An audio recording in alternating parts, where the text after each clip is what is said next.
O nono episódio de Origens acabou de sair, tivemos a origem daquela musiquinha que o Kenny escutou durante o seu sonho. Ela é uma cantiga infantil e ficamos sabendo disso por meio da motorista do ônibus. Se todo aquele local tivesse sido construído em cima de uma história infantil, porque durante a conversa da Tabitha com o Jade sobre os desenhos da irmã do Victor ali, o Jade se interessa por um desenho onde tem 2 soldados. Lembram que na primeira temporada o Jade teve uma alucinação com os soldados?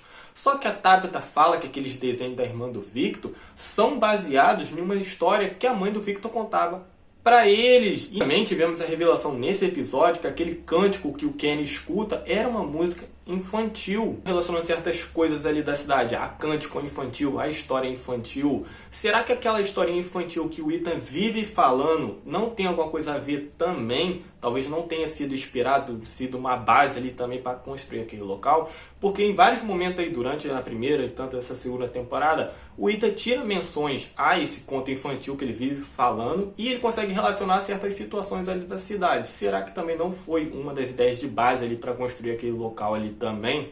E durante a conversa com o Jade, a Tabitha menciona o farol. Ela diz que a mãe do Victor acreditava que a única forma deles saírem daquele local era libertando as crianças que estão presas no farol. As mesmas crianças que a Tabitha vive vendo. Se realmente forem as crianças que estão presas naquele local fazendo tudo isso, porque a gente sabe aqui na série que tem certos personagens ali que tem uma sensibilidade maior. Quem sabe até mesmo tendo habilidades sobrenaturais. E talvez quem esteja por trás de tudo isso esteja utilizando essas crianças para construir esse local. E se realmente aqui na série for confirmado que tem algumas pessoas ali que têm certas habilidades sobrenaturais, explicaria como o Martin conseguiu jogar a corda para o Boyd no início dessa temporada, porque não tinha como ele fazer isso. O Martin estava preso na parede, a corda estava muito longe dele, não tinha como ele jogar para o Boyd, a não ser se ele tivesse uma habilidade sobrenatural.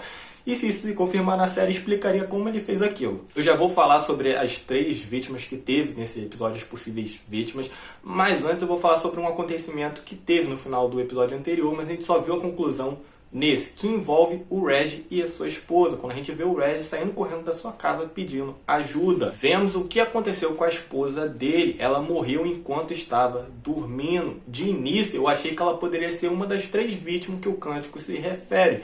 Só que o Regis disse, Reg, acho que é assim que se pronuncia o nome dele, disse que a esposa dele morreu enquanto dormia. E como vimos nesse episódio, as 3 vítimas foram atacadas enquanto estavam acordadas. Então a esposa dele não foi uma dessas vítimas. Então a esposa dele não é uma dessas vítimas que o cântico se refere. Eu acredito que o que aconteceu com a esposa dele aconteceu por conta do pesadelo que ela teve. Porque o Kenny sonhou que seu braço tinha sido queimado e quando ele acordou, seu braço foi queimado. A mesma coisa com o Eldin. Ele sonhou que estava sendo afogado e quando ele acordou, ele começou a cuspir água como se tivesse sido afogado. Então ela deve ter sonhado que foi atacada ou alguma coisa assim e por conta disso ela acabou morrendo. Como o sonho dos personagens estão tomando realidade, então agora, como o sonho dos personagens está virando realidade, eles têm que tomar muito cuidado agora. Eles não podem dormir, então o perigo está aumentando cada vez mais. O estresse está aumentando um monte. A gente viu que nessa segunda temporada os perigos estão aumentando cada vez mais. Os personagens estão ficando cada vez mais no limite. E agora com essa situação onde eles não podem dormir, vai piorar mais ainda. Porque a gente sabe que o ser humano não pode ficar muito tempo sem dormir. Então o estresse vai aumentar mais ainda. Como a gente viu nesse episódio que o Reg começou a enlouquecer ali. Ele começou a ficar meio perturbado ali na casa da colônia. Então isso vai começar a se alastrar cada vez mais, se juntando com a fome. Por conta da comida tá acabando, então a situação tá cada vez piorando mais. Vamos ver como os personagens vão resolver isso. Boyd, ele acaba salvando o Jim e a dona ali do Randall. A esperança que o Boyd tinha nas balas banhadas em Billy acaba não funcionando. Como a gente viu nesse episódio, aparentemente não surtiu nenhum efeito nos monstros. A gente só vai ter a conclusão que se realmente funcionou ou não se o Boyd voltar no outro dia para verificar quando for de manhã e tiver algum monstro morto ali, a gente vai ter a resposta. Mas se não tiver, realmente não surtiu nenhum efeito. As 3 vítimas que o cântico está se referindo é o Randall, a Marielle e a Julie. E os personagens têm que resolver essa situação o mais rápido possível, porque eles têm que parar a melodia. Então não sabemos como os personagens vão fazer isso. A velhinha da fofoca, ela aparece nesse episódio e ela sabia que a Fátima estava grávida. E não tinha como ela saber que a Fátima estava grávida, porque a Fátima e o Eris só contaram para Chris e para a Donna, tirando isso não contaram mais para ninguém.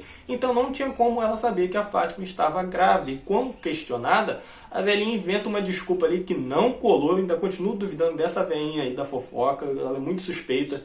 Esse episódio também trouxe uma fala muito curiosa por parte da Sarah, quando ela diz que seu irmão tinha medo de cigarras e quando uma pessoa morre naquela cidade, é como se o medo dela fizesse parte da floresta, se tornasse parte da floresta, tomando vida. E isso é uma fala muito curiosa. É como se aquele local estivesse utilizando a própria tristeza e medo dos personagens contra eles mesmos, para continuar se alimentando deles, como a gente muito bem sabe que aquele local está se alimentando da tristeza e da dor dos personagens. O Eldin, ele lembra do seu sonho depois de descobrir que a Fátima estava grávida. Ele sonhou com um menino de branco recitando aquele cântico infantil. A gente não sabe se o menino de branco está ajudando eles ali porque é uma pessoa do bem, ou ele está fazendo isso porque ele está manipulando os personagens ali, fingindo que está ajudando. Não sabe qual é a intenção desse personagem. Aliás, a gente não sabe sobre nada sobre essa série, né? O menino de branco, ele está sumido desde o final da primeira temporada. Será que ele já vai aparecer no próximo episódio? E o que esperar desse 10º e último episódio? A série trouxe mais perguntas do que resposta. Vamos ver o que nos aguarda nesse 10º e último episódio. Isso era o que eu tinha para falar sobre esse 9º episódio de